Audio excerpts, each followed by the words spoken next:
Toast sandwich तो आप सभी ने बनाया ही होगा, पर आज मैं आपको बिल्कुल नए तरह का टोस्ट सैंडविच बताऊंगी जिससे ये और भी टेस्टी और सुपर क्रिस्पी बनेगा। इसी के साथ मैं आपको सैंडविच वाली स्पेशल लाल चटनी भी बताऊंगी और इसे हम बनाने वाले हैं ब्रेड से, एकदम तीखी तीखी जिसे देखते ही मुंह में पानी आ जाए। हेलो दोस्तों, मैं रश्मि और आपका स्वागत है रे किचन में।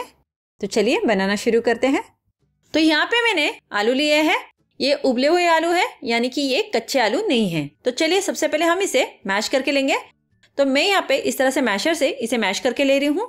आप चाहो तो आलू को कद्दूकस करके भी ले सकते हैं। कोशिश करें कि आलू अच्छे से मैश हो जाना चाहिए, यानी कि इसमें आलू के बड़े बड़े चंक्स नहीं रहने चाहिए। आलू अच्छे से मैश कर लिया है। तो चलिए अब हम इसमें बाकी के इंग्रेडिएंट मिला लेते हैं। तो यहाँ पे मैंने 1 बड़ा चम्मच बारीक कटा हुआ धनिया लिया है। साथ ही में हम 1 छोटा चम्मच रेड चिली फ्लेक्स डालेंगे। यहाँ पे मैंने 1 छोटा चम्मच इटालियन सीजनिंग लिया है। आप चाहो तो इसके बजाय ओरेगानो भी ले सकते हैं या फिर दोनों को स्किप भी कर सकते हैं। पाव छोटा चम्मच हम इसमें कुटी हुई काली मिर्च डालेंगे। मैंने यहाँ पे रेड चिली फ्लेक्स का भी इस्तेमाल किया है। आप चाहो तो दोनों में से किसी एक चीज का इस्तेमाल कर सकते हैं या फिर आप यहाँ पे हरी मिर्च का भी इस्तेमाल कर सकते हैं। तीखापन आप अपने पसंद अनुसार कम या ज्यादा रख सकते हैं। यहाँ पे मैंने आधा प्याज लिया था जिसे मैंने एकदम बारीक चॉप करके लिया है। अगर आप प्याज नहीं खाते तो आप इसे भी स्किप कर सकते हैं। और साथ ही में मैंने यहाँ पे आधा शिमला मिर्च लिया था, उसे भी मैंने एकदम बारीक चॉप करके लिया है। इसका फ्लेवर बढ़ाने के लिए और इसे टेस्टी बनाने के लिए मैंने यहाँ पे चीज को कद्दूकस करके लिया है। तो लगभग मैं इसमें 2 बड़े चम्मच कद्दूकस किया हुआ चीज डालूंगी। आप चाहो तो यहाँ पे मोज़रेला चीज का भी इस्तेमाल कर सकते हैं। स्वादानुसार नमक डाल देते हैं। नमक हम थोड़ा सोच समझ के डालेंगे क्योंकि चीज में भी नमक होता है। अब हम इन सारी चीजों को अच्छे से मिक्स कर लेते हैं। मैंने इसे बहुत ही सिंपल तरीके से रखा हुआ है, जैसे कि मैंने इसमें सिर्फ प्याज और शिमला मिर्च डाला है। आप चाहो तो और भी वेजिटेबल का इस्तेमाल इसमें कर सकते हैं। चीज़ की जो क्वांटिटी है कम या ज़्यादा भी कर सकते हैं। अगर आप बिना चीज़ का बनाना चाहते हो तो बिना चीज़ के भी इसे आप बना सकते हैं। तो ये सारा मिक्सचर जो है एकदम परफेक्टली बनके रेडी है, बहुत ही टेस्टी बना हुआ है। आप चाहो तो इस तरह से स्टफिंग को बनाकर फ्रिज में स्टोर करके भी रख सकते हैं। जब भी आपको इस तरह का सैंडविच बनाना है तब आप इसे निकालें और सिर्फ स्प्रेड करके फिर इंजॉय कर सकते हैं। तो अब हम स्टफिंग को साइड में रखते हैं। तो यहाँ पे मैंने एक बाउल लिया है। इसमें हम 2 बड़े चम्मच सूजी ऐड करेंगे, यानी कि रवा ऐड करेंगे। मैंने यहाँ पे बारीक वाली सूजी का इस्तेमाल किया है। अगर आपके पास मोटी वाली सूजी है तो आप उसे मिक्सी में ग्राइंड करके इस्तेमाल करें। इसी में हम 2 बड़े चम्मच पानी डालेंगे। ज़्यादा पानी हम इसे नहीं डालेंगे। साथ ही में चुटकी भर नमक डाल देते हैं। अब हम इन सारी चीज़ों को अच्छे से मिक्स कर लेते हैं। अभी आप देख सकते हैं कि सूजी की एक गाढ़ी पेस्ट बन के रेडी है। तो इस पेस्ट का भी हम इस्तेमाल करने वाले हैं। तो अब हम इसे साइड में रखते हैं और चलिए अब हम इसके लिए, जैसे कि मैंने कहा, तीखी तीखी चटनी बना लेते हैं। चटनी बनाने के लिए मैंने यहाँ पे सूखी हुई लाल मिर्च ली है। ये टोटल 12 मिर्च है, जिसे मैंने गर्म पानी में आधे घंटे के लिए भिगो के रखा था। अभी आप देख सकते हैं कि गर्म पानी में इसे भिगोने की वजह से जो मिर्च है वो सॉफ्ट हो गई है, जिससे कि इसे पीसने में आसानी होगी। ये तीखी वाली मिर्च है। आप चाहो तो कम तीखी वाली जो आती है उसका भी इस्तेमाल कर सकती है। मार्केट में बहुत तरह की क्वालिटी की मिर्च मिलती है। आपके पास जो मिर्च है आप उसका इस्तेमाल करें। तो चलिए पीसने के लिए मैंने यहाँ पे मिक्सी का जार लिया है। तो सबसे पहले ये जो 12 लाल मिर्च है इन्हें इसमें डाल देते हैं। साथ ही में थोड़ा सा इसका पानी है वो भी मैं इसमें डाल रही हूँ। ऐसे तो इस चटनी को पीसने के लिए ज़्यादा पानी का इस्तेमाल नहीं करना है। अगर आपको एकदम पतली चाहिए तो आप पानी इसमें और भी ऐड कर सकते हैं। अब मैंने यहाँ पे लहसुन की कलियाँ ली है। जितनी हमने लाल सूखी मिर्च ली है उतनी हमें लहसुन की कलियाँ लेनी है। इससे जो टेस्ट है वो बैलेंस होगा। तो अगर आपने लाल मिर्च 12 ली है तो आपको लहसुन की कलियाँ भी 12 ही लेनी है। अब हम इसमें स्वादानुसार नमक डाल देते हैं। साथ ही में मैंने यहाँ पे 1 छोटा चम्मच भर के साबुत जीरा लिया है। अब हम इसमें हमारा जो मेन इंग्रेडिएंट है वो डालेंगे। तो इसके लिए मैंने यहाँ पे 2 ब्रेड के स्लाइस लिए हैं। ये व्हाइट ब्रेड है, आपके पास अगर ब्राउन ब्रेड है तो भी चलेगा। नॉर्मली जो स्ट्रीट साइड पे जो सैंडविच वाले होते हैं उनके पास अक्सर अपने रेड कलर की जो चटनी देखी होगी उसमें वो ब्रेड का ही इस्तेमाल करते हैं। ब्रेड की वजह से एक तो चटनी को गाढ़ापन मिलेगा, पीसने में आसानी भी होगी और चटनी का टेक्सचर भी बहुत ही बढ़िया हो जाता है। जो सैंडविच वाले वो रेगुलर चटनी बनाते हैं वो जो साइड के किनारे कट करते हैं ब्रेड के उसका इस्तेमाल करते हैं, बट मैं यहाँ पे फ्रेश ब्रेड का इस्तेमाल कर रही हूँ।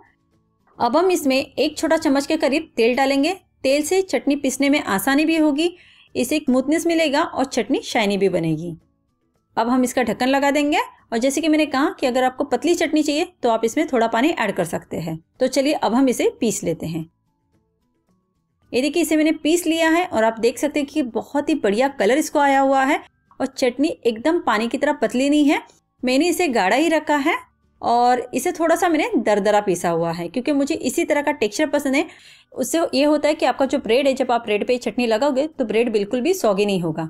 ये खाने में तीखी चटनी होती है। अगर आप तीखा खाना पसंद करते हो, तीखी चटनी के आप फैन हो, तो ये चटनी आपके लिए एकदम परफेक्ट है। इसमें हमने ब्रेड का इस्तेमाल किया है, इसकी वजह से इसका जो शेल्फ लाइफ है वो काफ़ी लंबा नहीं होता है। आप 8 से 10 दिन के लिए ये चटनी आराम से इस्तेमाल कर सकते हैं। टेस्ट एकदम बढ़िया रहता है, खाने में भी एकदम टेस्टी लगती है। तो टोटल यहाँ पे मैंने 4 वाइट ब्रेड के स्लाइस लिए हैं। आप चाहो तो ब्राउन ब्रेड भी ले सकते हैं या फिर जो मल्टीग्रेन ब्रेड होता है उसका भी इस्तेमाल कर सकते हैं। तो सबसे पहले ब्रेड को हम चटनी लगाएंगे। अगर आपको बहुत ज़्यादा तीखा पसंद है तो चटनी को जो है आप ज़्यादा भी लगा सकते हैं, और अगर आपको ज़्यादा तीखा पसंद नहीं है तो आप चटनी की हल्की लेयर भी लगा सकते हैं। ये चटनी गाढ़ी होने की वजह से हमारी जो ब्रेड है वो बिल्कुल भी टूटेगी नहीं या सौगी नहीं होगी। तो ब्रेड के ऊपर मैंने चटनी को अच्छे से स्प्रेड कर लिया, आप देख सकते हैं। इस चटनी की वजह से ना इस सैंडविच में बहुत ही बढ़िया टेस्ट आता है। यकीन मानिए आप इस चटनी को एक बार ज़रूर बनाएं। मैं हरी चटनी का इस्तेमाल नहीं करूँ, आप चाहो तो हरी चटनी के साथ इस चटनी को मिक्स करके भी लगा सकते हैं। और अगर आपने मेरे चैनल को अब तक सब्सक्राइब नहीं किया है तो सब्सक्राइब करें और बेल आइकन को प्रेस करना ना भूलें। तो यहाँ पे मैंने चारों जो है रेडी कर लिए हैं। अब हमने जो सूजी वाला मिक्सचर बना के रखा है, यानी कि जो सूजी का पेस्ट बना के रखा है, आप देख सकते हैं इसी तरह का ये गाढ़ा पेस्ट होना चाहिए। इसकी एकदम स्लरी नहीं होनी चाहिए, यानी ये लिक्विड ही नहीं होना चाहिए, ये इसी तरह का थिक पेस्ट हमें चाहिए। अब हम करेंगे कि चम्मच से हम इस स्टफिंग को इसे कोट कर लेंगे। बहुत सारा सूजी का जो पेस्ट है वो हमें इसके ऊपर नहीं डालना है, बस एक इसकी हल्की सी पतली लेयर हमें इसके ऊपर लगानी है। अगर ये बहुत ज़्यादा पतला रहा तो हमारा ब्रेड जो है पूरा सॉगी हो जाएगा। तो अभी आप देख सकते हैं कि चारों ब्रेड को मैंने सूजी के पेस्ट से अच्छे से कोट कर लिया है। तो चलिए अब हम फटाफट इन्हें टोस्ट कर लेते हैं। टोस्ट करने के लिए मैंने यहाँ पे इस तरह का पैन चढ़ाया। आप नॉर्मल तवे में भी इसे कर सकते हैं। अगर आपके पास ग्रिल पैन है तो बहुत ही बढ़िया है, आप ग्रिल भी इसे कर सकते हैं। तो सबसे पहले पैन को हम बटर से ग्रीस कर लेंगे, क्योंकि सैंडविच बना रहे हैं तो सैंडविच बिना बटर के तो बनता नहीं है। हमने इससे पहले बटर का इस्तेमाल नहीं किया है। हमने जहाँ पे स्टफिंग की हुई है, जहाँ पे हमने रवा यानी कि सूजी का मिक्सचर लगाया, वो वाली साइड हम नीचे रखेंगे इस तरह से और इसे अच्छे से सेकने देंगे। इसे हमें तुरंत उलटना पलटना नहीं है, पहले जो नीचे की सतह है उसे अच्छे से पका लेंगे हम। तो 2 मिनट के लिए इसी तरह से इसे मीडियम फ्लेम पे छोड़ देते हैं। इसे ऊपर से हल्का सा हम प्रेस करेंगे जिससे कि जो स्टफिंग है ब्रेड के साथ अच्छे से चिपक जाए और अच्छे से कुक हो जाए। ऊपर की सतह उसके ऊपर से भी हम थोड़ा सा बटर लगा लेंगे। अब हम इसे पलट देते हैं। अभी आप देख सकते हैं कि जो हमारी सूजी वाली साइड यानी जो मिक्सचर वाली साइड है एकदम अच्छे से पूरी तरह से कुक नहीं हुई है। तो पहले हम 1 मिनट के लिए नीचे से पका लेंगे जिससे कि जो ब्रेड है वो अच्छे से क्रिस्पी हो जाए, अच्छे से ब्राउन हो जाए। उसके बाद फिर से हम इसे पलटेंगे और 2 मिनट के लिए इसे क्रिस्पी बना लेंगे। तो 1 मिनट हो गया है, चलिए पलट के देखते हैं। तो देखिए कितने परफेक्टली ब्रेड जो है हमारा सिक कर रेडी है। परफेक्टली ब्राउन टेक्सचर आपको दिख रहा होगा, ब्राउन कलर एकदम अच्छे से आया हुआ है और ब्रेड अच्छे से क्रिस्पी होकर टोस्ट हो गया है। जो नीचे की सतह है इसे हम और 2 मिनट के लिए पका लेते हैं जिससे कि नीचे की जो लेयर है वो भी थोड़ी क्रिस्पी हो जाए। अब हम इसे पलट देते हैं। देखिए जहाँ पे हमने सूजी लगाया था वो भी साइड अच्छे से क्रिस्पी हो गई है। तो अब हम इसे डिश आउट कर लेते हैं। तो यहाँ पे हमारा जो सैंडविच है परफेक्टली बन के रेडी है। अब हम इसके 2 पीसेस कर लेंगे। तो इस तरह से मैं इन्हें ट्रायंगल पीसेस में कट कर रही हूँ। आप चाहो तो ऊपर से थोड़ा चीज़ भी ग्रेट करके डाल सकते हैं। तो मैं इसे और थोड़ा सा चटपटा बनाने के लिए इसके ऊपर से जो टोमेटो सॉस होता है यानी जो टोमेटो केचप होता है उसकी एक लेयर लगाऊंगी और इसका जो दूसरा हिस्सा है इसे हम इस तरह से इसके ऊपर रखेंगे और एक क्लब सैंडविच होता है ना, बिल्कुल उसी तरह से इसे बना लेते हैं। इसी तरह से हम बाकी के सैंडविच को भी रेडी कर लेते हैं। तो देखिए बहुत ही टेस्टी हमारा टोस्ट सैंडविच बन के रेडी है। तो यहाँ पे हमारा जो सैंडविच है परफेक्टली बन के रेडी है। चटनी भी रेडी है, हरी चटनी है, लाल चटनी है और साथ में ये सैंडविच। अगर आपको मेरी ये रेसिपी इंटरेस्टिंग लगी है तो मुझे लाइक और सब्सक्राइब करके सपोर्ट ज़रूर करें और अपने दोस्तों में इस रेसिपी को शेयर करना ना भूलें।